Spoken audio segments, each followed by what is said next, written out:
You are listening to Talking Star Wars.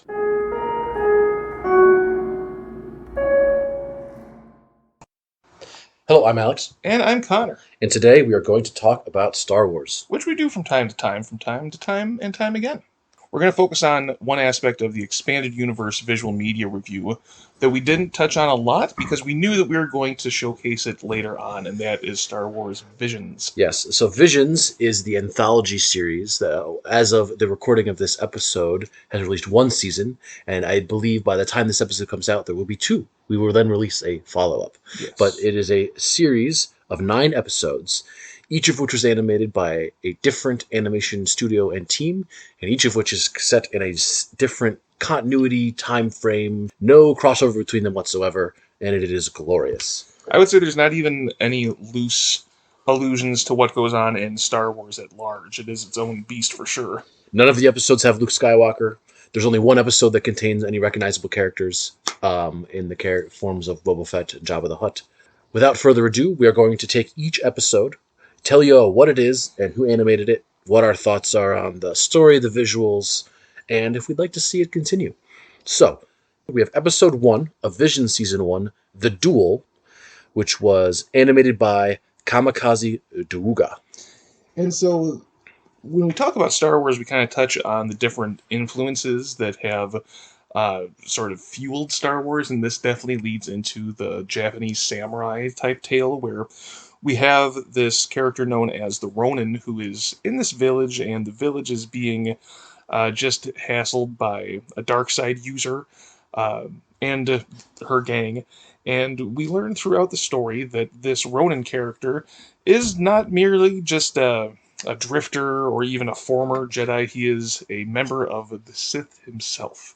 But he manages to kill the dark side user and save the day before wandering off into the twin sunset. So this is doing several interesting things. One, the visual style is mostly black and white, with only certain colors called out, mostly the lightsabers involved, and the blaster bolts and such, but everything else is done in black and white. Mm-hmm. And it is playing on the trope of the wandering samurai who wanders in and might be a reluctant hero, but will save the village from evil. Mm-hmm.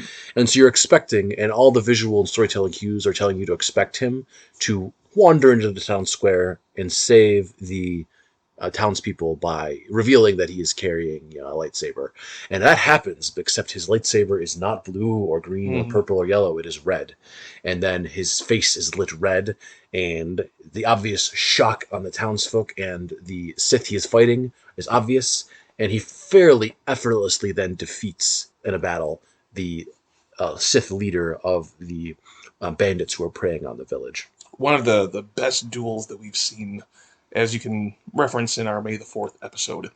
But speaking to the visuals as well, just one of the aspects that sort of ties into other Star Wars lore, we have different pieces of armor that come from different eras of Star Wars when it comes to how the bandits are dressed. And one of them even does the Tusken Raider taunt, where it's raising its staff in the air, and the way they do the taunt and then they're dispatched quite quickly for the humorous effect. But as far as what else the visuals reveal to us, can we say that this takes place in any specific era, or is it really just its own Elseworld? This is the only one that is explicitly in an alternate continuity, where it is not taking place in Star Wars Prime universe, sort of like in a What If style. This is in a different universe post a war between the Jedi and the Sith, but you still have the Force, you have good and evil, you have lightsabers, you have stormtroopers. Does the rest of the context really matter for the story they're telling? This story tells you no. Just watch the Ronin. He's a former Darkseid user. Why is he collecting the Kyber crystals of his fallen Sith? Has he really killed that many Sith? It is an example of visual storytelling where you only get like 10 lines of dialogue from the Ronin in the whole show, and he doesn't talk about himself at all. Mm-hmm. So that's the story is about this duel. The visuals are black and white with all this very few bits of color, tying it all together, making it almost look like a hand-drawn bamboo painting. The structure is tied to Star Wars while not being representative of the main story, and as a result, it is one of the most, not just best episodes of this miniseries, but also just one of the best pieces of Star Wars media in modern times. Yeah, it's a standalone piece of media. It doesn't need you to have any other knowledge to appreciate the story that it's telling. Though it is relying on the cultural context of understanding that the red lightsaber the Ronin draws is something is not right. But with that single punch, it then uses that knowledge to tell the rest of its story. Could this episode use a continuation? It could. I don't think it requires one, It's getting one. but I believe it is getting one. So that we're looking forward to the continuation of the Ronin story. I believe there's also a tie-in novel. I have not read that, but so this is certainly one where audiences found it compelling, and it's I think why it was chosen as the first episode to lead off Visions. Agreed.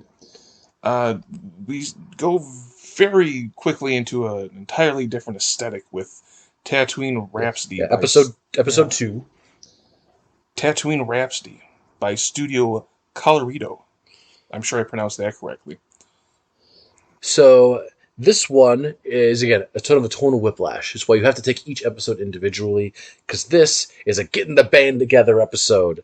So it's a Jedi Padawan who survives Order 66 only to join a band as a singer, and his ragtag misfit group of friends must survive the debts one of their band members owes to Jabba the Hutt and run away from a foot-tapping, head-jerking Boba Fett to give the concert and save the orphanage. I mean the day. So this is a little bit of a lighter fare, and I think that the visuals match that. I wouldn't call it juvenile in an insulting way, but it is definitely geared towards your the weeby anime fans, I guess. It's not a bad story. It's inspiring. The music might not be your style. It's not mine. I don't know if it translates very accurately from Japanese to English, but it's. I would be lying if I said that I didn't have fun with it. Yeah, it's ultimately telling a story of friendship and acceptance and of realizing that circumstances have changed. Yeah, and if you want to see Boba Fett headbang into some rockin' tunes, you got that going for you in this episode. Visually, it's a much more simple, traditionally animated style. 2D, cell shaded. I'm going to pretend I know something about animation, so I'll just say, it's appears to be 2D animation in a more typical cartoonish style. Large anime eyes on the characters. That gives a mustache to our Hutt character Yi, which is fun. And Boba Fett is drawn with an enormous head and a tiny body. Yeah. And oddly enough, this episode has the closest ties to Star Wars because it has Boba Fett, it has Jabba the Hutt. This could happen anytime after the Clone Wars has ended, prior to the rebellion starting up. So, it's a good old story. Yeah, other than the slightly unbelievable element of a Padawan who survived Order 66 being the singer of the band, I mean, you could totally see Jabba the Hutt being bought in by we'll pay you more money to let us live and be your band. He would totally go for that. So yeah. It's also fairly believable in that way, despite being one of the most out there. I say one of the most out there because now we have to talk about episode 3. Before we get there, do we need to continue characters in any way, or are we satisfied with this is a story that has happened? Yeah, I do not believe that Tatooine Rhapsody needs a continuation. I don't think we need to have another band even. I think this one can be standalone by itself on its own merits, and let's see what another studio can do in the Star Wars universe. They could show up as a cameo reference, and that's it. I'm good. Do we ever hear that Tatooine Rhapsody played for Jabba the Hutt in the future? I'm fine with that. Do I ever need to hear Gordon Levitt-Smith try to sing again? Not necessarily. So yeah, moving on to episode 3. We have The Twins by Studio Trigger. And the Studio Trigger is one that rings a bell. So Studio Trigger is a very famous animation studio, most notable for Kill la Kill, Edge Runners, Promare. So from that list of animation, you know that they tend to do high-octane, incredibly complicated, over-the-top animation. Unlike just being in charge of the animation, they were also in charge of the story. Which I'm in looking at my notes here, I didn't know this is actually set after the Battle of Exegol in the sequel trilogy. So this is technically canonical, which means it takes place after anything that we've seen. And we have these two twins that have been genetically engineered to be the new dark side leaders of the new empire. but one of the twins doesn't want to. He has individuality. He has his own agency, and so decides to try to sway his sister to the light side. Yeah, so you have lots of dramatic pronouncements between characters, ships that have burning afterburner trails miles long, lightsabers that cut through entire star destroyers. Mhm. The two main characters are just surviving in space, Leia style, and talking back and forth together No with no helmets. issue. Yeah. The only one who wears a helmet is the droid that comes to talk to one of them. So it is I deliberate. died when I saw that. So it's deliberately over the top in every way possible. Mhm. You know, we have enhanced kyber crystals taken from a super weapon, empowering metal exoskeletons, all happening in like 12 minutes, of course. This is a short episode. Mhm. And then a joined at the hip Star Destroyer being the playground for this battle between good and evil for our blonde hair, pale skinned, 15-year-old twin protagonists Mhm. who wanted to either destroy and or save the world. In my head canon, they're clones of Luke and Leia, or just Luke, maybe from his hand, which has been done in the legend stories. There's a book where they cloned Luke, and his name is Luke. It's Luuke. Uh, so that's a tie into Star Wars lore. But Yeah. uh, So this one, it was tempting to be the story with the second closest ties to mhm, existing characters that we know.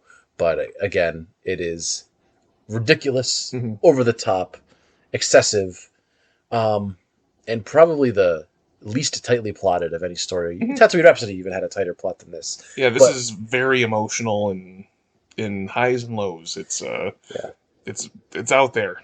But if you love Studio Trigger and you're like, man, I want to see some over the top. I want to see someone standing on an X-wing going into hyperspace Mhm. and using their rainbow lightsaber to cut through a star destroyer and then just barely graze the tip of their sister's evil kyber crystal so they can save Mhm. them. Give this a watch. Yeah, as far as a continuation goes, it could continue. But it doesn't need. I mean, it even had a sequel hook. Like, I've crash landed on this far planet. I need to go save my Mhm. sister. But I think it was fine just as it was. Looking at the next one, I have no recollection of this episode. I think we watched it very late in the All right. day. So, episode 4, The Village Bride, by Kanema Citrus. So this is an episode. Um, it is a contemplative. It is a Jedi Padawan who survived Order 66 with a scarred face. She has made friends with a naturalist and scientist who's studying the ecology of a planet. And while on one of their walks, while she's been hiding on this planet, they stumble across the wedding ceremony of a village where the prospective husband is carrying his bride up the hill in a reference to native Japanese traditions. And it turns out that they have their own force traditions on the planet, like the spirit of the planet will guide them. That's the planet of Valco.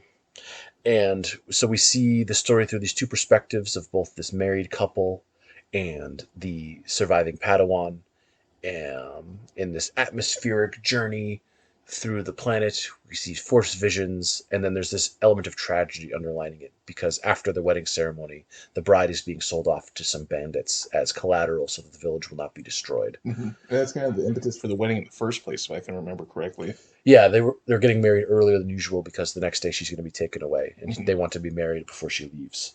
So, what does this have to do with Star Wars? So it's studying the force traditions that are Mhm. present on this planet. They believe in the spirit of the planet, remembering what has gone by. And you even see the two lovers flashing back to themselves as younger when they're talking about how the planet Mhm. will remember. And we see the disillusioned Jedi Padawan, who had mostly cut herself off from the Force, taking heart again by witnessing their simple joy and the life around them, and remembering that the Force is the power that binds all things together. So it's slowly paced, it's beautifully shot, the animation is exceptional, and it doesn't rush through the visuals. I mean, the actual events of the story are, you know, husband takes wife off mountain. Um, they complete the ceremony. They go back. They get married. Bandits show up the next day and are defeated. Uh, but the journey to get there is gorgeous and beautiful. I remember it felt very much like a Hayao Miyazaki Studio Ghibli production, where it was just beautiful in how it was presented.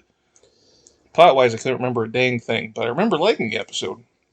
Yeah, and it is again calling on the samurai tradition of a battle done in a single blow, We don't see the Padawan character use her lightsaber at all until the final moment when she goes to defend the village, and the bandit leader is going to shoot her. And she uses force speed to rush by him and uses her katana-like lightsaber to cut off his arm in a single blow. So, this one does not need a continuation at all. It is connected to Star Wars only in the fact that this is a Padawan who survived Order 66, and that there is some world building though, and that the bandits are using the droids that were decommissioned by the Empire as that's right. as their force to keep the villagers in line. Mm-hmm. So this one is probably the easiest one to slot into the existing continuity and imagine this is happening on a planet in our current Star Wars universe. Yeah, without having it conflict too much with any other canon. Yeah, and I personally love the small stakes of this episode. It is, and how it doesn't feel the need to rush from action to action. We'll see that in another of the later episodes that, commits to the atmosphere and the slow build up as well. I would not mind a continuation and seeing these characters again, but we've reached a satisfying conclusion for their arc and explored the themes present already. Which is quite unlike our next episode, which is episode 5, The Ninth Jedi by Production IG. Connor and I wear hearts on our sleeves, other than Ronin. This is probably the one that's doing the best world building, and is maybe has in the running for probably the best episode of Visions. I would say that each of these stories are complex in a way. Maybe not the Tatooine Rhapsody, but they I would say this one has probably the tightest story, and that we have this one Jedi who is trying to work with this sabersmith in order to create lightsabers, because this must take place in a time where lightsabers don't exist, whether it be so far in the past that they're just inventing them, but it seems more like this is so far in the future that they're just relearning how to create lightsabers after the craft has been lost. Yeah, so it seems like this is set in a world where whatever force is ruling the galaxy has no love for the Jedi, and the Jedi are mostly in hiding. Margrave Juro invites several Jedi to come to him at his hideout on orbit above a planet to receive lightsabers and join with him in creating a new Jedi Order. And so part of the story takes place there, and then we also see the daughter of the sabersmith who has making these lightsabers for the Margrave has to escape the agents of the Sith who are attempting to steal the lightsabers before they can be delivered to the Margrave. And we learn that at this time, rather than kyber crystals being found individually by the Jedi that call to them, the sabersmith tunes them so that they will bond and react to the heart and mind of each Jedi who wields them. So they start off, we have someone wield a lightsaber who's not initially this force user, and the lightsabers are almost colorless in their form. But then once these traveling force users come to collect the lightsabers, they all ignite and turn red, revealing them as all Sith. Yeah, it's you expect after that foreshadowing perhaps one of the Jedi gathered at the temple to be a secret Sith, but then it turns out all but one of them are Sith who have killed the Jedi that were sent here. And so engaged, then emerges the Margrave from his hiding place, taking up his own lightsaber, and rather brutally kills all these Sith who have come after giving them one chance to surrender. So this is in a different era. Things are more brutal. There is no Jedi Order here to preach love and prosperity. There is certainly the sense of justice and needing to defend the weak, but violence is the answer to the question of oppression. Visually, this is fantastically animated. The revelation of all the red lightsabers, again, is told in fantastic color theory. This is definitely one of the strongest episodes, as we've noted, just because of how well tightly the story is written. And I would say this one deserves a continuation, because by the end we only have one of the Sith survive and become indoctrinated into the Jedi and join alongside Not them. indoctrinated. He would have been indoctrinated by the Sith and freed from their influence. Oh, sure. And then they are set to discover more Jedi in the galaxy. And go rescue the sabersmith who has been captured by the Sith at this point. So this is the one episode I would, one, rank it very highly, and two, I would love, this is the one, if I had to pick one, give me a continuation of The Ninth Jedi. Show me this world of wandering Jedi and lost Force secrets, of indifferent, of the Margrave who is trying to found his own Jedi Order, of individuals who have to make hard choices, where there's no existing infrastructure for them to rely on. I loved everything about it. So yeah, definitely would not be sad to see a continuation here. So then we come to episode 6. TOB1, or Toby, if you prefer, by Science Saru. This is one where I was a little bit skeptical going in because, talking about the visuals first, the droid looks like Astro Boy. He's Yeah, this is an episode where the main character is a mhm, droid, basically a droid child, designed by a Jedi who's lost his arms in war and mhm. uses the Force to move objects around instead. And because of things like that, the tone of this short is more akin to a serious Pixar drama than the visuals would lead you to believe. Because the droid eventually outlives his master and will have to sort of defend the lightsaber that he has. Yeah, so it's the droid child Toby wants to be a Jedi. And of course, conventional wisdom would tell you that no, only living things can become Jedi. You have to be connected to the Force, and droids are not alive.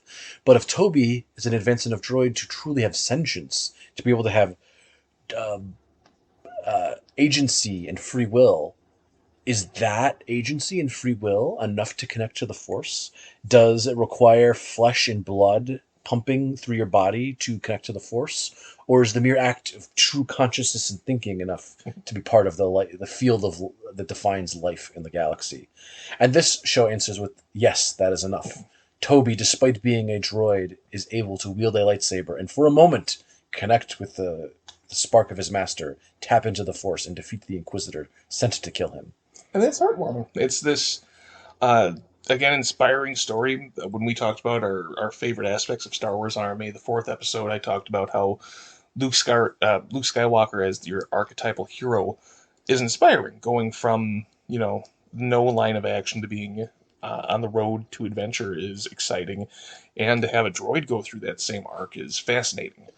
I Yeah, wouldn't mind seeing a continuation from this one either. It's yeah, a droid yeah. powered by a kyber crystal, fusing Mhm. the Force and machine, but with never a person involved. It's almost like the exact opposite of Grievous, Mhm. who is a flesh and human person and gets farther and farther from the Force as the more and more parts of himself he removes. This is a entirely from the beginning droid who yet maintains a connection with the Force and wants to be a Jedi with true free will and agency. And it takes place during the Jedi Purge, so it could slot in at some point during the Yeah. prequel and original trilogies. Yeah, I'm not sure Toby is thematically appropriate for our standard Star Wars universe, but No. I wouldn't mind seeing him in his own Mhm. little continuity. Yeah. So it's another strong entry, one that surprises me for the animation. Yeah, I enjoyed it much more the second time because it's like, oh, droid child becoming a Jedi, but it does really grapple with these questions um, I, of sentience, the Force, and worthiness. Mhm. So very surprisingly, our next episode is designed by the same animation studio who did the Twins, Studio Trigger. Yeah, episode 7, The Elder, which, much like The Village Bride, is this slower, more contemplative episode. And this one is, in fact, even more so. The actual plot is very straightforward, and the characters are introverted, soft spoken, and not very quick to make decisions at all. All right, and the focus is on Jedi Master and his apprentice. It's very much uh, like a Qui-Gon Jinn Obi-Wan Kenobi kind of relationship. Obi-Wan and Anakin, where we just have this uh, two individuals. Your Padawan is a little bit more brave and brash, and his master a little bit more quiet and careful, and it leads them into a unfortunate encounter with a dark master. Yeah, so the Elder in question is an ancient Sith who's been around since the Sith Empire that was defeated by Darth Bane. So hundreds of years he's been clinging to life with the Force, and it's finally he's reached the point where he just wants a worthy death. And so he goes and tries to seek out a powerful Jedi to fight against, and ends up with the Master reference in this episode. And of course, the best way to lure out a Master Jedi is to kill their Padawan. And so he lures the Padawan away, and attacks and wounds him, and then engages in a duel with the Jedi Master. I'm using his dual lightsabers. The Master is entirely convinced he would have been killed had the Master not been so old, but is able to hold his own, being a very strong Jedi in his own right, and even disarming him of one blade, forcing the dark side Jedi to resort to using incredibly powerful Force lightning, which the Jedi Master has to dodge and deflect with his lightsaber, and is almost going to kill him when the Padawan distracts him, allowing the Jedi Master to use the dangerous and near forbidden lightsaber technique, Trakata, the aspect of turning a lightsaber off, bypassing the opponent's guard, and turning it back on again. Which, if you have listened to our episode on force powers and precognition, you know it's very dangerous to do against an opponent who can see your actions into the future. Mm-hmm. So if they know you're going to do that, they simply bisect you with their own lightsaber.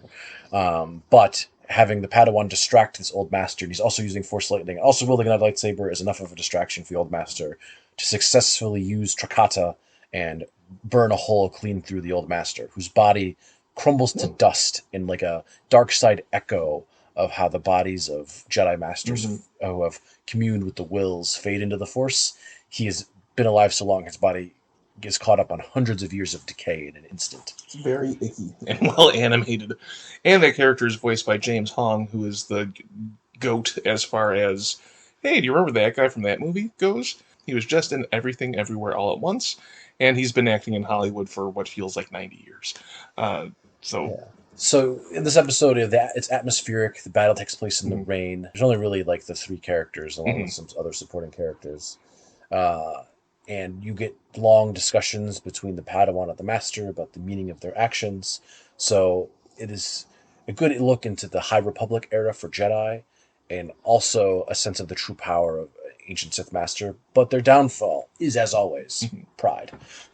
So it's a fantastic look into just the psyche of a dark side user. Another great example of a master and apprentice.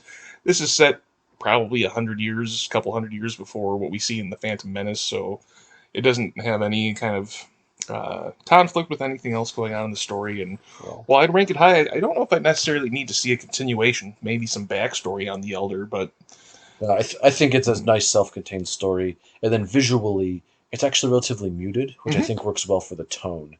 It is intended to have the few moments of action be shocking and vibrant, and otherwise to feel realistic and normal. Like the violence is an intrusion upon how things should be. Yeah. Then we get to our 8th episode. The other episode where I was quite skeptic going in, Lop and Ocho by Geno Studio. This is the one about the rabbit. So tell us about the rabbits, George. So this is about a family on a planet that is undergoing slow subsumation by the Empire. And one of the lords of the planet, who's not totally a samurai, has adopted an orphan daughter from an alien species who happens to resemble a rabbit. And so the planet is getting more and more, it chafes more and more under the yoke of the Empire. But one of the daughters, the human one, joins the Empire as an officer. The other one stays loyal to the family and takes up a lightsaber left to them by a Jedi who was killed during the Order 66 purge. Because he had done the family a service, they honored him by keeping his lightsaber. So the adopted daughter wields the lightsaber in a confrontation with her sister, attempting to drive the Empire off of the planet. And it is just a tragic, and is still trying to get through to her sister and realizes that she can't. So it is a heartbreaking story of family, the limits of filial piety, and how exotic and dangerous Jedi artifacts are to those who are not Force sensitive. Though the adopted daughter is Force sensitive, which is why she's able to wield the lightsaber effectively.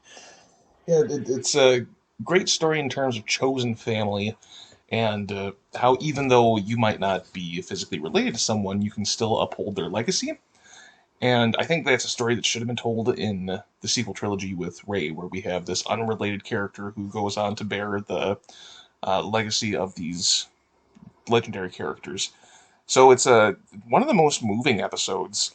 I was surprised how much I cared for this rabbit being, and just seeing her be embraced within her stepfather's family, and being given the lightsaber, which who doesn't want to be gifted a lightsaber in life? I mean, yeah. And the father has to choose between his two daughters and goes with his adopted daughter as the most likely to bring honor to their family name and to do the right thing after their family comes under attack by the Empire. So this takes us on to the last episode, which is also the most tragic episode of Vision's Akakiri, Episode 9, also by Science Saru.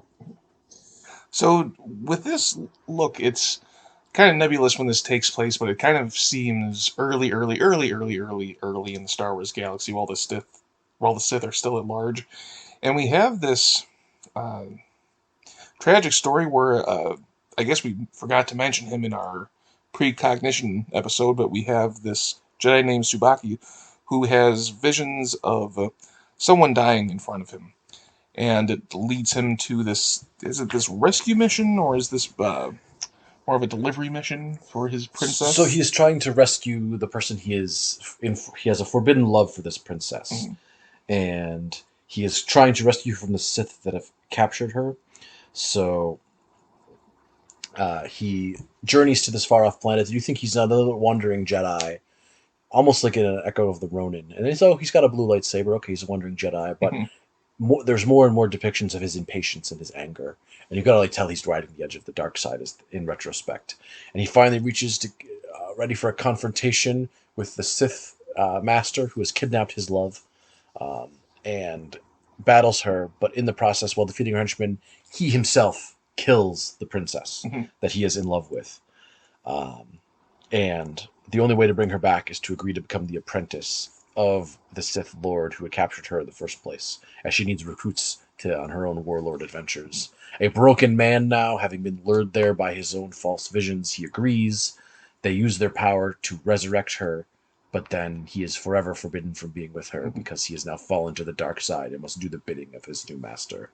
It And is tragic from beginning to end.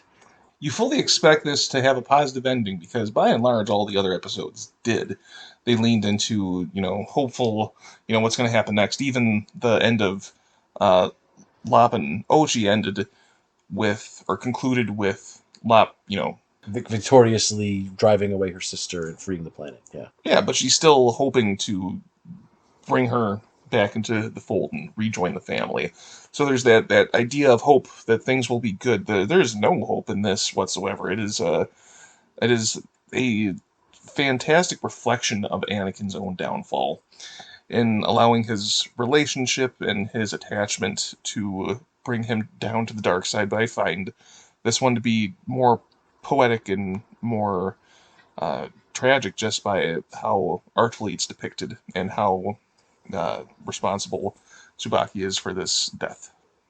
Yeah, and the visuals, it's probably some of the most informal art style. It's almost deliberately fast and loose, and it gets more Mhm. during the fight scenes where nothing feels quite cohesive. It all feels a little bit uneven, and I think that's a deliberate artistic choice to show the unstable mental state of our viewpoint character. So this is one where probably again doesn't need a continuation, but I would rank it in the top tier of episodes for Visions. Yeah, it ended in a tragedy. It was someone who pursued his goal, lost everything while pursuing it, fell to the dark side, and is now doomed. Um, which is a dark story to tell about a Mm-hmm. Jedi, but I think it balances out the depiction of triumph for Jedi in most of Mm-hmm. these other stories by showing there is danger in the dark side too, and they do not always win that battle. Yeah. So looking at the future with our second season of Visions, I don't think any of the prior studios are going to be returning, but we're going to have production companies from France and other countries come in and depict their interpretations of Star Wars. So, Yeah. So let us know yeah. what you think of each Visions episode, and look out for our survey of Vision Season 2 coming to you in the near future. Thank you so much for listening. We've been talking Star Wars. We'll see you sometime soon in a galaxy right here.